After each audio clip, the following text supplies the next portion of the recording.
Halo semuanya, kenalin aku Hanif. Di sini aku bakalan bercerita tentang pengalaman aku, apa yang aku rasain sebelum dan sesudah mengenal teknologi, khususnya handphone begitu. Aku mulai mengenal teknologi atau handphone itu di kelas 4 SD begitu. Itu sekitar umur 10 tahun. Di situ yang aku rasain adalah interaksi antara aku dan teman-teman aku sangat berkurang gitu. Dahulu sebelum mengenal handphone, aku lebih sering bermain di alam, aku sering kayak main di sawah, kemudian main di sungai begitu.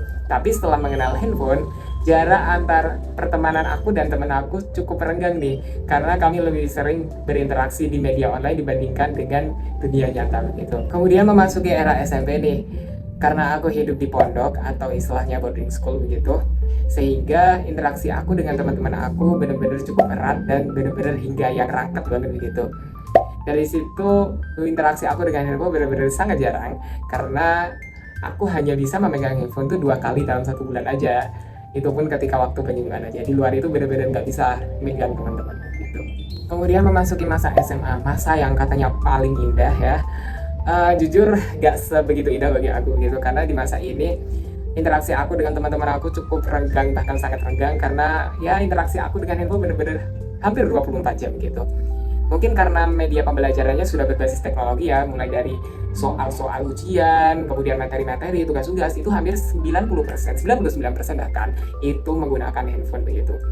Dari situ aku mulai nih muncul yang namanya dopamin dari handphone itu sendiri. Aku mulai kecanduan game online, kemudian kejadwal scroll TikTok, dan yang lain sebagainya gitu. Dan itu membuat interaksi aku, kemudian cara berkomunikasi aku dengan teman-teman aku itu benar-benar sangat renggang sekali teman-teman.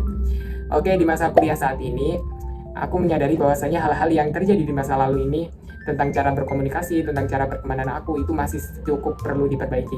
Sehingga di masa ini aku mulai nih memperbaiki cara berkomunikasi aku, cara pertemanan aku lebih banyak ingin mempunyai banyak teman begitu. Sehingga di masa ini aku sudah terlepas lah dari jeratan game online begitu. Oke, itu kalau dari aku ya, dari pandangan aku seperti itu. Kemudian kalau dari tanggapan atau pandangan orang tua aku gimana ya?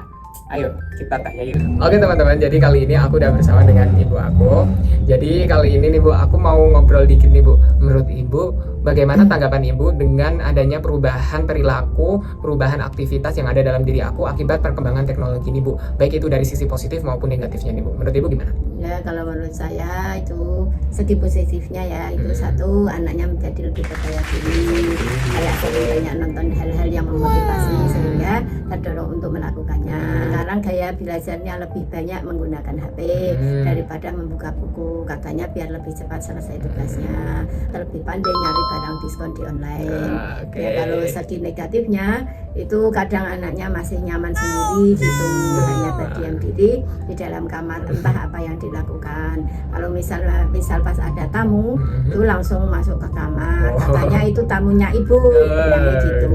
Tapi masih banyak sisi positifnya lah ya, Bu. Alhamdulillah, masih banyak anaknya positifnya ya. masih banyak. Itu segi positifnya. Alhamdulillah. Oke, itu tadi sedikit penjelasan aku tentang apa yang aku rasakan sebelum dan sesudah mengenal teknologi gitu.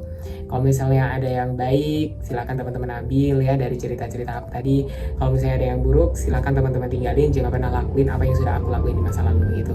Oke, terima kasih buat teman-teman semua yang sudah menonton video ini. Sampai jumpa di video berikutnya dan bye-bye.